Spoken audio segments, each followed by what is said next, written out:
these words he speaks are true. We're all humanary stew. We don't pledge allegiance to the Black Widow. All right, everybody. I am Steve. This is A is for Alice. You just heard Alice. B is for Bob. And C is for, well, today C is for crap we never listened to. Because this is a response to a thread that our good friend Jack, the Vinyl Martini, has started up. Wants us to show 10 albums that we just never listened to. Why the hell would you have them in your collection? And also, you might be asking yourself, well, what happened to the Slade intro? Well, I have mistakenly misplaced that CD. And I thought, you know what? Channel name is A is for Alice. What better selection to choose? So let's get off here. 10 albums. Man, I have more than 10 crappy albums in my collection. That I can tell you, Jack. The good and the bad of being a completist is you will end up owning a lot of crap. Now, everything I have here is on vinyl because I wanted to stay true to the Vinyl Martini, with the exception of this one, because this one, I think so little of this album, I will never buy it on vinyl. Their sound changed completely on this album. This album is why the lead singer left the band. The lead singer was obviously the most talented member of the band, and that is Jay Giles' Freeze Frame. This is pop synthesized 80s crap. It destroyed a great rock and roll band. I just read Peter Wolf's memoirs, and yeah, that's the reason why he left. So, yeah, sadly, 1981, that was it.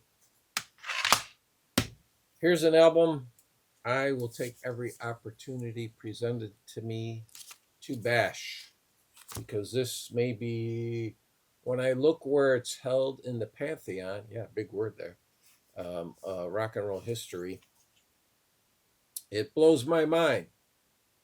It's probably, I don't know, in the top 20 every album list you see, greatest albums ever released. Only reason why I have it was part of a collection I got at a garage sale. Never mind the Bullocks by the Sex Pistols. Yeah, I've played this 2 times, and it's horrible. You know, when rock takes a knock for being derivative and repetitive. Exhibit A, Your Honor. Oh, man. But you know what? Yeah, okay, punk's not my kind of thing, but I'll go after a band that I love.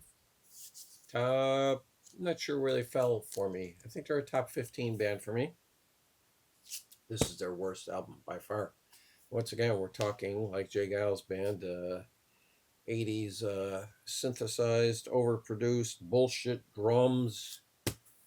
Jethro Tull, Under Wraps. Yes, their worst album by far. And I believe it is going to get the box set treatment.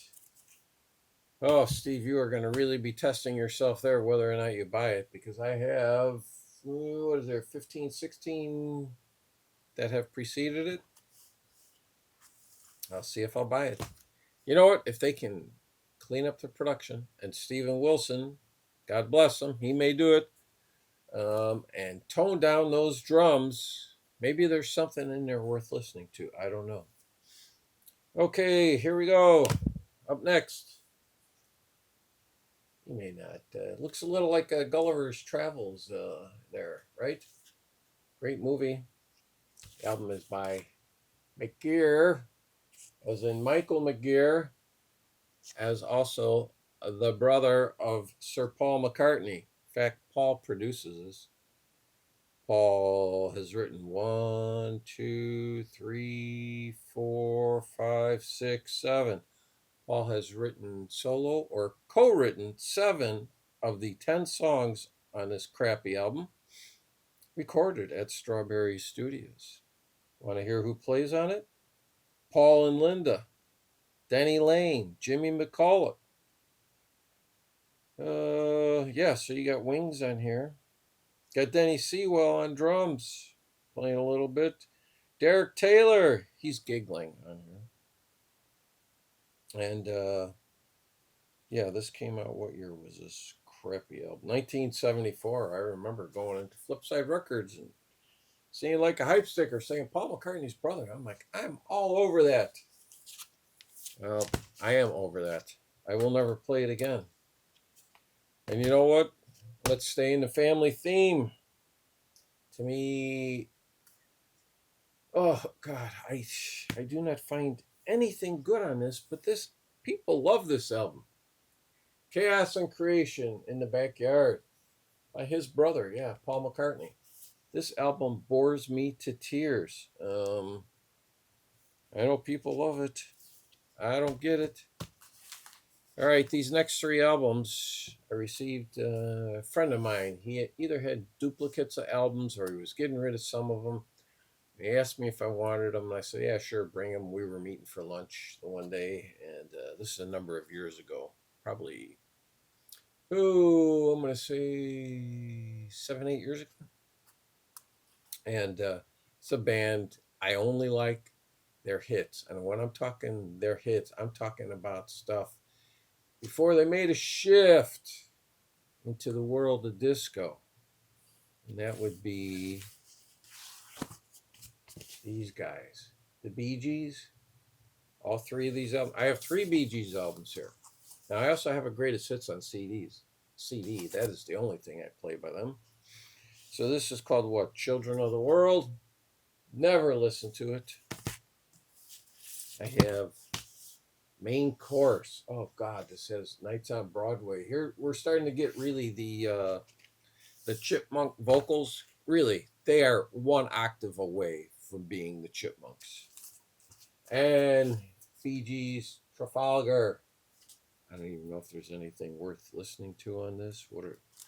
Let's see, what are the songs on here? Oh yeah, How Can You Mend a Broken Heart? Yes, one of their great songs.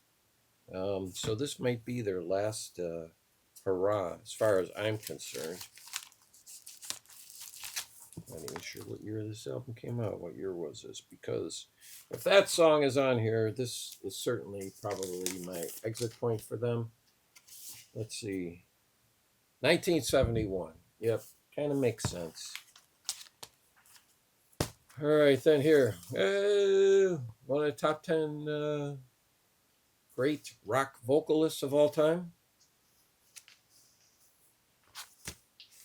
Roger Daltrey, one of the boys. I think I bought this, well, here, right there, it shows you. I got it for $3 from Record Wonderland in beautiful, I think that's Schaumburg, Illinois. Maybe Roselle. It's kind of right on the border. Oh no, actually, this is Cheap Kiss Records. I can tell you where that's at. That's in Villa Park, Illinois. I thought that was actually their sticker. So anyway, Roger, great singer, but you know what Roger also needs? He needs a good songwriter with him, because this album is not very good. And then up next, this is a band you only need everything they did from, what, 74 to 77? Is that it, right? Yeah. Or is it 72? I think the first album came out 72. Yes. And it's not yes, because their first album came out 69. Kansas. And their album, Vinyl Confessions. And that's kind of what I'm confessing here. My sins. Why do I have this album? Well, because I'm a completist. And I have a lot of albums that came out after this by them.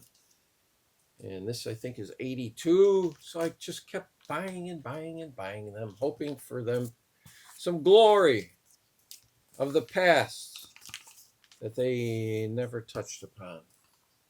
So there you go, Jack. I hope you get some enjoyment out of this. Jack, if you don't know, is having some hand surgery. So wishing him well. And looking forward to meeting him at the big MGK Boston/Buffalo Bash in July. I missed out last year because I got sick. So that's it. I will leave a link to this. Hopefully you'll head over there and bring some joy to Jack's day. Thank you.